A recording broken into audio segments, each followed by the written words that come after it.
Selling on Etsy for over 13 years, helping hundreds of Etsy shops grow their business using proven methods. Today, we're talking with full-time sellers and Etsy coaches, Brad and Melissa McDonald, about the inner workings of Etsy and about what you should do and what you shouldn't do in order to succeed on the platform.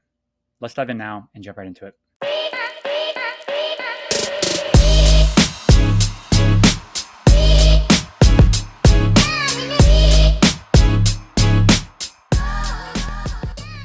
Yeah, super happy you guys are here. Tell me how you got into Etsy. I'm very curious, right? Because I talked to Brad. Obviously, we're friends now over these last year. Tell me how you guys found Etsy. Well, it was back in 2008 for myself when we had our first child. And of course, I didn't want to go back to work, but I wanted to make an income online ideally. And back then, Etsy was pretty new. And so that's when I started my first Etsy shop back in 2008. And it just kind of grew from there. I loved it.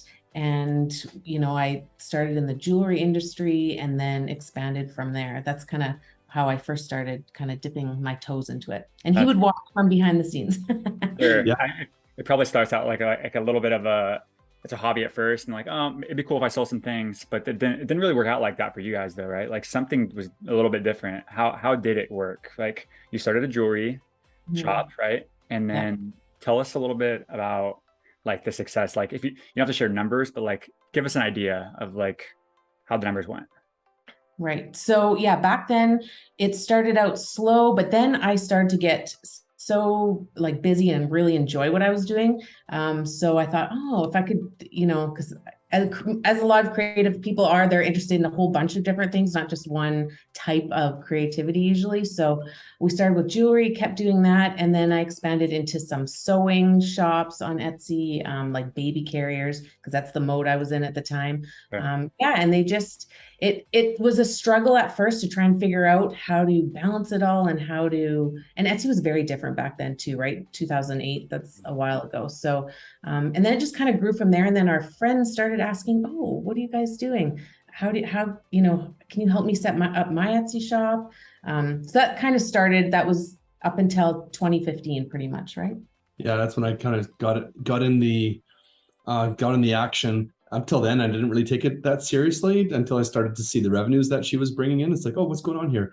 It seems like you can just grab a glue gun, order some stuff from China, put some things together, and boom, you're in business, right? I did not order stuff from China. It seemed like that, right? Like it seemed but look, yeah. It was easy. Yeah. But either way, even if it was from China, not saying it wasn't, but even if it was, you're still personalizing yourself before you're shipping it out. It's still, your own. But that's amazing, right? So tell me, okay, so tell me real quick, Brad, what were you doing during that time, right? You're saying Melissa's kind of shop, you're kind of watching it and you're seeing this thing kind of she's just doing the right things. Pretty soon she has a couple shops, it sounds like, and the revenue kind of caught your attention because you're a business guy yourself. So tell us about what you did. It was really about finding a job. At first, it was a tiny little side hustle that grew and grew. And then, you start paying attention to it because it starts making money. And on my end, I was a Main Street business broker. So I was doing valuations for businesses and I was already into the coaching business. And so what we were doing separately, kind of side hustles, could eventually merge together when COVID happened as I, grew more interested in the business. So I just kind of fell into it, you could say. When COVID started, my business kind of ended because of COVID, but I just jumped on the bandwagon with Melissa because we'd already been working together doing listings for a few years in a very, very, very small way, but she was always in a much bigger way than me. But then a lot of his clients too were realizing, especially even before COVID, but trying to take their businesses online as well, expanding their Main Street businesses to what can they, depending on the business, what could they do on e-commerce? So we were already kind of working together that way. And so, in 2017, pretty much we merged and decided, because of the demand, we both focused on helping other Etsy shop owners with their shops. Wow, that's really powerful because it's one thing to grow your own shop, grow your own business online, and you crush it and you're really doing well and it's exciting, right? And you guys can celebrate, right? And maybe your family, your close circle kind of celebrates with you. But it's a whole nother thing when you could actually teach someone else to do what you just did. And then you scale that out and you're helping a bunch of people learn how to fish for themselves versus just eat your own fish, right? That's literally so powerful. That's how people change the world, right? Is like they're literally helping people change their own lives. You're giving them the power to change their own lives, and that's what you guys have been doing since 2015, which is amazing. I think it's very satisfying. It's a satisfying type of job for sure. Yeah. And plus you get a lot of experience. Like if you think of like just growing one shop in the jewelry sector, like Melissa did, like that's just one avenue of Etsy, a very small little niche. Well, jewelry is huge, but just that one shop is a very small piece of the puzzle, you could say, in the Etsy world. But when you think of having the opportunity not to just grow one shop and make it successful, but to be able to now go into like 1,000 different shops and seeing what's making them successful and what makes them fail, seeing the ups and the downs, you start to understand, from how things need to be set up, what really does work and what doesn't work after a while. Yeah, across the whole spectrum, it's very eye-opening to, you're not just experienced in just one little niche, So yeah, being able to help from a huge, every type of possible niche on Etsy, it helps, broaden your horizons, as it were, I guess. I totally can relate. Yeah, for sure. Because obviously Everbee is a data platform, right? So, and we get to, we fortunately have the blessings of like seeing so many industries or so many niches, so many listings across literally the entire platform. We're seeing things that are just like, oh, we thought that was normal. And like, no, it's not normal over here for this category, so it's very fascinating. So I could totally relate to what you guys are saying when you have so many customers or clients, right? You guys are basically advising and consulting with, you just get to see trends, and because when you're a seller, you don't see those trends. You kind of like, you hear about them on a Facebook group or, something like that, but you don't really know, because you just don't have like you said, the horizontal, right? The experience and insights that you're seeing from all of your guys' customers, which makes it super powerful because then you can wrap all that experience up and then apply all that experience to your clients, right? I imagine that's what you do. Totally. Yeah. It's very, that's exactly right. That's amazing. Can we talk about like the Etsy opportunity for a little bit? Because oftentimes we hear, Etsy's dead or Etsy's dying, or the opportunity on Etsy is not there anymore. Because obviously you've been here on Etsy for so long. You've seen that, like the ups and the downs and all these things just as a seller. Is the opportunity still there to crush it on Etsy, or is it fizzling out? Yeah, that's a great question. We probably both have something to say about that, but I was just thinking right off the top that that's a common thing that we hear from people who are frustrated when they're not making sales, right? So, oh, it's too saturated. So they just blame the saturation or blame that there's, all sorts of things, but that's totally not the case at all. There's new shops that are starting all the time, and with the right strategy, they can totally do awesome on Etsy. So it is 100% your strategy. And that's what I'm sure you've got lots more to say about that, but yeah, that's a common, I don't want to say myth.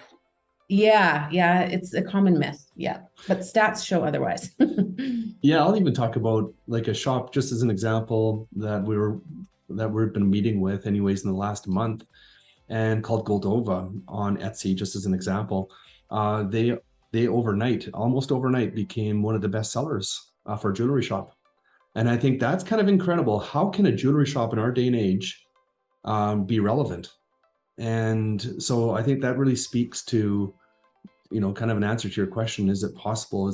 I think there's kind of a combination of two different things in this, like number one, unique, and number two, personalization.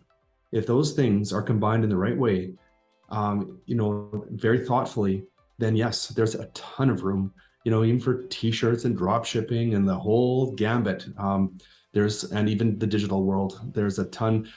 There's a couple ideas to actually separate some of these ideas that have mass saturation from others. There's some ways to get some attention, even if you're in a very saturated community of sellers. So if you separate yourself using those principles of uniqueness and personalization, definitely, you can take your own creativity, apply it to what you have, become different, yet stay in a similar category, and really you can do well. The market's massive for that and growing all the time. Sorry. You go.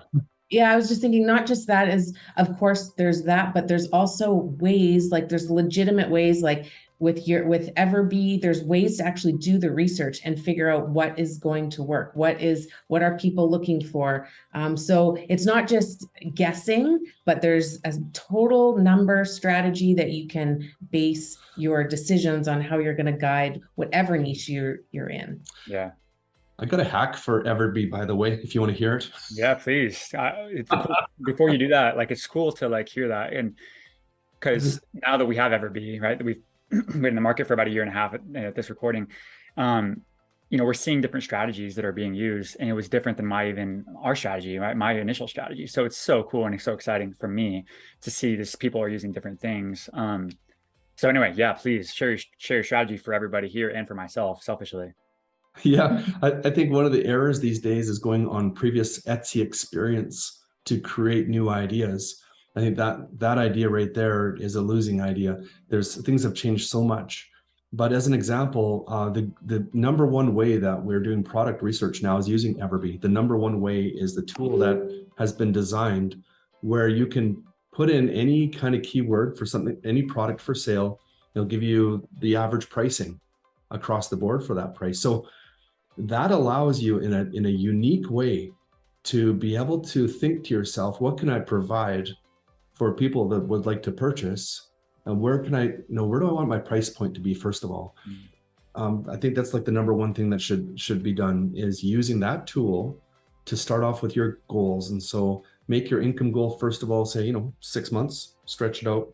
And then, scale each month, month 1, month 2, put them out that you want to scale up until month 6, which should be your goal. But then use Everbee, use your software there, to your platform, to be able to put in a starting point, start with pricing and where you need to be. Because if you start off the other way, if you start off with like digital, I'm going to start off with digital, or I'm going to start off with physical fulfillment or drop shipping. If you're already pigeonholing yourself into that, you might lose an entire variety that you never even thought. If you're led by price, and then you add your creativity and a brainstorm and then validate your idea, you might never have thought of something that you could, some local supplies, very easily get yourself going and make a good profit margin and meet your goals. Like, that's the starting point now for all of the Etsy sellers, is using that tool. I love that. I really appreciate that so much too. And just to be clear to everybody listening, when Brad's saying drop shipping, what he's talking about is like print on demand. That's commonly used interchangeably, like Printify, Printful, all those things. Just wanted to clear that up for anybody that asks. Totally love that strategy. And another one is, okay, going back to like the market and kind of summarizing that, is I totally agree with you guys, right? The Etsy market is, it's just getting started. There's an abundance of shoppers, buyers, like looking on this platform every single day. To say that, there's no opportunity there or it's too saturated is just, I think it's an excuse to not put full forth, like your try to execute, a plan. It's more of a victimhood, right? You can kind of go into this, like, and go deep on this stuff, but like, it's an easy way out of just saying like, this is why I'm not successful, is because it's just too saturated. And it's just, I don't accept that personally, right? On a personal level, I just don't accept that answer. So I understand that things sometimes are more competitive. I understand that. And the strategy may need to change, or maybe the research needs to be more thorough. But you can literally go into Everbee right now, and you can like type in shirts, for example, in the search bar. You can use product analytics, and shirts is obviously a very competitive keyword, right? And you can just go ahead and Everbee will actually show you the not only the monthly sales and revenue of the listings, but they'll show you, if you scroll to the right, you can actually go to the shop sales. And then you can also see the shop age next to it. So if you want proof that what Melissa and Brad and I are saying, just go to that table, look at shop age, shop sales, and you're going to see some shop ages like 3 months old, 6 month old, that are absolutely crushing it. And it's a feature that I don't really talk about a whole lot, and I probably need to do a better job of it. But it's powerful because it's proof that, man, this shop is 6 months old and they already have like 1,000 sales or 1,500 sales or 10,000 sales. Like it's crazy. So totally. I love that point too, because it it gets rid of all the myths out there, because people, there's so many opinions about everything, but when you get down to the actual numbers, which is what's awesome about that program, is you see the actual numbers. So it puts to rest any ideas or myths out there. And one of the new features that also is a must-have there is the tags, and seeing what the previous month's actual number count is for the tags. I mean, that's an invaluable tool. You don't have to bounce around looking for what the average visits were. You can see it in those tags, and then you can start to make selections based on what happened last month, which ones that you will use, which ones that you won't use. Again, it gives you another little advantage over other shops, but that's just a start. I mean, that's just a couple things that get you going with those new features. That's so cool. And I appreciate that for sure. Let's talk about how to succeed on Etsy, right? So we're sold. Okay, Etsy's the platform. Okay, we're a seller. Maybe I'm a new seller, maybe I'm an old seller, right? And point is, I'm ready to dive in and really be successful with my online shop. How does someone do that? Like, where do they start? We would say the big thing that we talk about all the time is getting your listings to 100. Your visibility is key. Getting those listings to 100% visibility. Okay, hold on. First, tell us what is sorry, and just because now you just went over everybody's head. Okay. What is visibility? Right, and Brad will explain that. He's a better explanation of that. Someone came up with a formula that approximately 15 visits per day, it should be the goal for every Etsy shop to have. Sorry, every listing in an Etsy shop to have. Now, if that principle guides an Etsy seller in their creation of products, the goal that they should have is to keep on going until they have 15 visits per day. Because obviously, if you're getting 15 visits per day on your sellers, and the average conversion rate being about 75 visits for one sale, just like on average, that's, in a few days you'll have a sale. And ultimately for every Etsy seller, that should be the objective, is to have sales happening every single day. And so right from the outset of starting that new Etsy shop, the goal has to be really in line with you. Gone are the days where, if you have 1 or 2 visits per week on a listing, you're going to make it. It's just not acceptable to put all that work into something and just have nothing come from it. The objective really now has to be maximizing the optimization so that the clicks come in for your best sellers, and then spinning off the results so that you're creating new products that actually are related to things that are already strong in your shop through enhancements and highlights and so forth. There's lots of different things that can be done. But visibility is basically like if you're shopping, right? If you're going down a shopping aisle and you're at the ketchup aisle, how do you get your ketchup bottle visible to your brand with all the other brands? Yeah. So visibility basically is kind of what it sounds like. How to get your listings seen, right? Yeah, and I totally nerd out with my explanation there, Cody, but it's if you did take that analogy of visibility, like Melissa just said, and if you go down a grocery aisle and you see that just Heinz ketchup, as an example, is the only one that's showing, but there's a whole bunch of brands behind it, you think there's only one brand in existence. And so visibility really just is pulling yours to the front, using all sorts of different ways to do it, but that's all it really is in its most simplest form. And there's a way to find that score, right? Yeah. There's a way to find that visibility score on your listing. And the purpose is there's different strategies. The closer you get that visibility score, like it gives you a percentage, the closer you get that to 100%, then the higher the chances of sales. I love that. Exactly. So the manual way, and you can correct me if I'm wrong, the manual way that I'm understanding of like finding a visibility score, is to go to your listings, for example, take it over like a 30-day period of time. You go to a specific listing, such as like ketchup bottle, for example. It's got 100 views or visits for that specific listing though. Is that correct? And then what do I do with that? So walk us through the rest of that. So really the idea should be, so if you're measuring over 30 days is a great way to do it, but really to be aware of what's happening on a day-to-day basis with the listings, with the views, would be the ideal thing in that scenario that you just described. So if you go to your Etsy shop and are monitoring your daily visits, you shouldn't be content with just you should know within 2 days whether or not your listing needs to be changed. Because they can all be optimized very quickly. Okay. But there should be a 30-day incremental check on it because that's where patterns are established, so you should be able to see it quick though.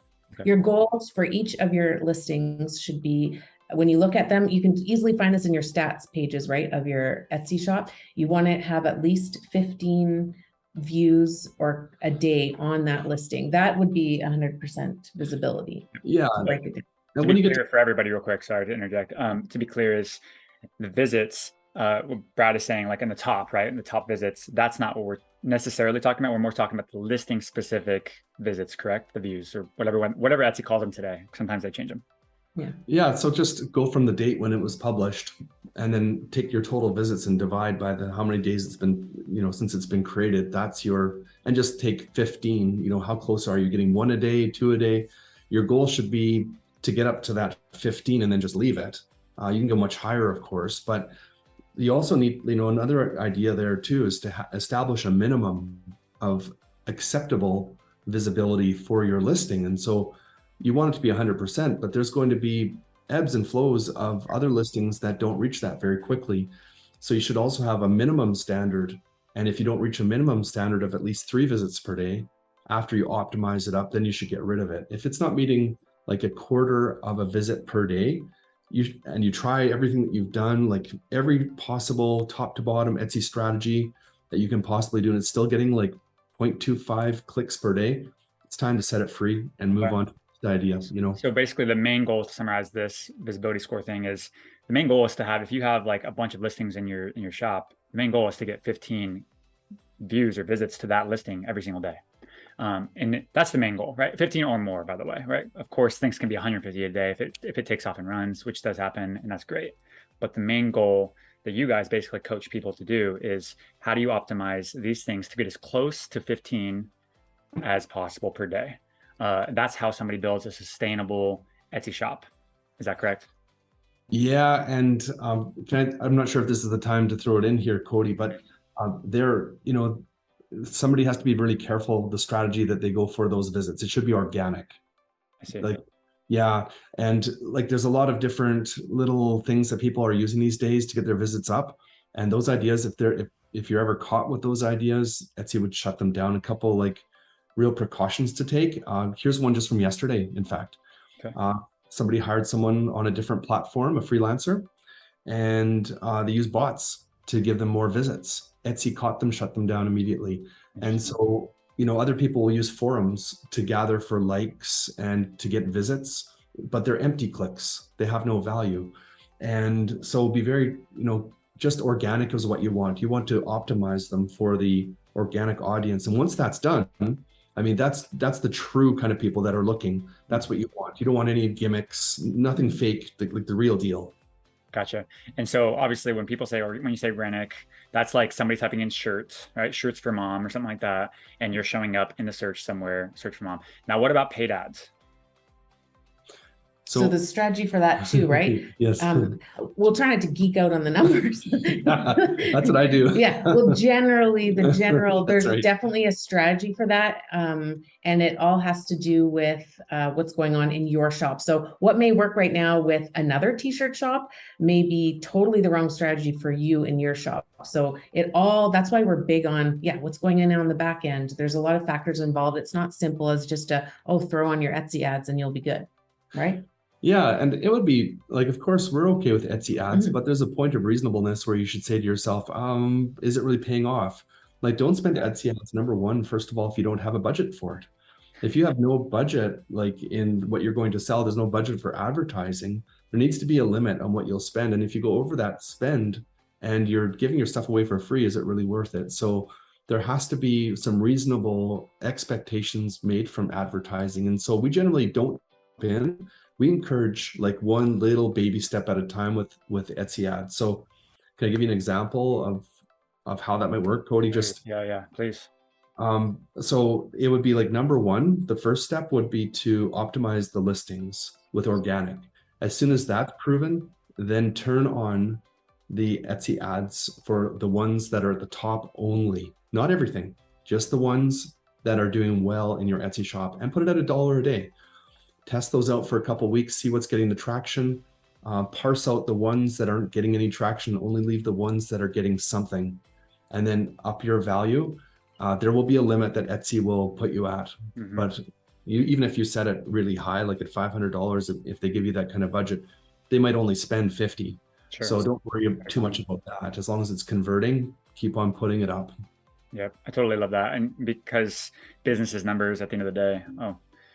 Business is numbers at the end of the day. Like, we need to understand that, like, when we're making money or when we're not, especially if we're spending money on ads, like you need to make a profit or break even a profit on your ads. That's my rule, at least.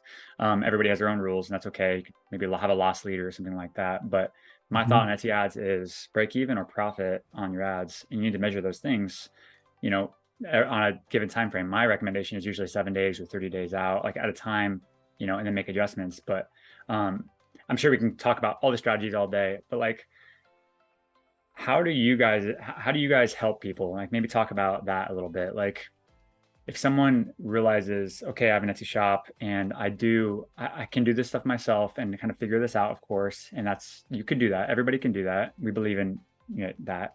But there's also faster ways to do this, right? And that's usually like hiring a mentor, hiring a coach. Personally, I grew up in sports and I'm now in business, right? And I have coaches everywhere, right? Different kind of coaches for different types of things. I totally believe in all of those things. If someone realizes they need those things, what kind of services do you guys provide and help people with? Yeah, well, all of our services are like tailored to the actual shop. So instead of like, here's, a download and go have fun, fix your shop, that's just way too general for people. You need like you said, we talked, like you noticed, we talk a lot about numbers. And so that's going to be different for every single shop. So when we work with people one-on-one, it's all about setting up a strategy for their specific shop. What are their goals? Not everyone has the same goals, that's how we start out. Yeah, not every idea is a winning idea either, to be honest. That's why we see so many listings that are doing nothing and so many shops that have nothing going on.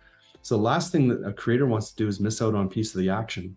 So it's kind of like not putting all your eggs in one basket idea, is that if you can have, like, you start off with a goal, and then you can have multiple ways of reaching that goal. If you just have one channel of reaching it, then you've got one chance. But the more spokes you make on that wheel, the more opportunity you have to have a smooth ride. And these days, it's not just one thing anymore. 2022, 23, it's the year of the collections are coming up, which is kind of building out collections, because the nice thing about collections is the profitability in a collection is higher than an individual sale. So let's see kind of a shift in the Etsy profiteering through those collections coming up. Interesting. Go ahead. So basically, yeah, we work together. We always start off with like a complimentary coaching call just to, really analyze what the individual shop owner's goals are. And then we build a package or a mentorship based on that. I love that. Okay, so basically the process is, if you guys are watching this and you guys can see value in and just talking with Melissa and Brad, they're offering a free complimentary coaching call, right? Free of charge. Just I'll put the link in the below. I'll put the link in the comments as well, or the description, I guess. So anybody that can sign up for that. Sure. Yeah. We're happy to help for sure. That's awesome. Like, it seriously is. I mean, I believe in so much of that approach of like a value first type of approach. Obviously this video is super valuable for the people that are hungry and they want to learn from themselves, and that's amazing, right? And then additional value by just a free call to kind of go over their shop is, again, just nobody does that, right? Because that takes a lot of your guys' time, and so I really appreciate that. Like, I love hearing that, because I love this community. I love the Etsy selling community. I love the online entrepreneurship community, just like you guys, and we always want to give to this community because we are these people. So it's awesome. Yeah, there's tons more ideas. I mean, we just had a short period of time here, but there's so many ideas for being able to succeed at this business. But we're always happy to share a few of them, and looking forward to meeting anybody who's watching it to give them some extra ideas. No problem. That's amazing. You guys are awesome. Where else can, besides the link below, where else can people follow you guys and stay in touch with you guys? Sure. Well, we're on TikTok at Etsy Coach on TikTok, and then Sweet Spot Help on Instagram, and then our website as well, sweetspotmarketing.ca. But TikTok, that's probably my favorite. That's a side tip for anyone. Can I throw in one last tip? Please share all the value, everything. if I know a lot of times Etsy shop owners, especially newer Etsy shop owners, feel overwhelmed with all the choices for social media as to they know, that they should be on social media with their brand, but not really sure where to start. So this would be my number one suggestion in order of importance and effectiveness. If you're trying to figure out where you should put your effort, number one, TikTok. No matter how old you are, like I said, I'm like 45, I think, 45, 46. And if I can go on TikTok as a mom of three and my kids not die, then of embarrassment, that's okay. But it's so powerful. TikTok's so powerful for Etsy shop owners. That would be my number one pick. Number two would be Instagram. Top two for sure. So yeah, that's what I would suggest for if you're struggling and you don't have a lot of time, that would be my order of suggestions. And when you're saying that stuff, it's more so like external traffic. You're saying for like literally a shirt brand or a handmade soap brand, like go, if you're looking for after you kind of optimize your, maybe at the same time while you're optimizing your organic stuff, if you're gonna look for an external channel, test out TikTok first or Instagram Reels probably next. Okay, yeah, that's what I'd say. And yeah, you're totally right about that. It's pointless to be driving all this external traffic when Etsy can generate so much of its own internal traffic. So yeah, you definitely want to optimize that first. But if you're feeling like after that's all done, yeah, you're totally right. But I love it. So valuable and so good, because a lot of times, and I know we can talk all day literally, but so many times people, as business owners, right, we want to do it all. And sometimes we convince ourselves that we can do it all. And we may be right sometimes, but most of the time we're wrong, right? We really should focus. It's such a key important, it's like a theme of my life of like, you need to focus on a thing if you want to be good at it or great at it, right? Otherwise you're just going to be, if you're doing 5 things, like 5 different businesses, I'm going to do like whatever, 5 different businesses, you're going to be probably below average literally for all of them. It's the same thing for channels. It's the same thing for like a marketing channel. Don't go start like a YouTube channel, a TikTok channel, Instagram, and like all at one time. Just like figure one out, like you said, TikTok, and then if it gets rolling, and then you could add on another one and experiment with another one. Would you guys agree with that? Totally, yeah, 100%. Yeah. And I've got my two ideas, if it's okay. Can I share those with you too? Like Melissa, these are bonus tips. These are bonus tips, like you just mentioned. Like just to jump on that, like you maximize out the Etsy shop, you get a couple social media channels going, and you really you really skillfully have those set up for yourself. But after that, just don't stop there. There's many more ways after the organic, after even the Etsy ads and social media. There are way more ideas that are ready to go. Just keep on going. Add e-commerce channels. If that's within your goal. Yeah, every shop owner. But yeah, if that's in your goal, make deals with influencers. Like there's sky's the limit. Sky's the limit. Partnerships, collaborations, like just keep on going. If you have a bestseller, knock it out of the park and take that bestseller all the way to your goal, instead of thinking I got to make 100, 200 listings. That might sink you, but just focus on that strength. I love it. Okay. That's amazing, guys. Thank you so much for literally all those things. I hope that the audience got tons of value out of it. I'm sure they did. Cause even I did, right? And I'm literally in this world. So I learned a bunch here too. So I just really, really want to thank you guys for everything that you do for the community. Just thank you. Yeah, we always learn lots from you too. And thank you for your tools and all the help that you give everybody. Absolutely. Okay. See you guys. All right. Bye. See ya.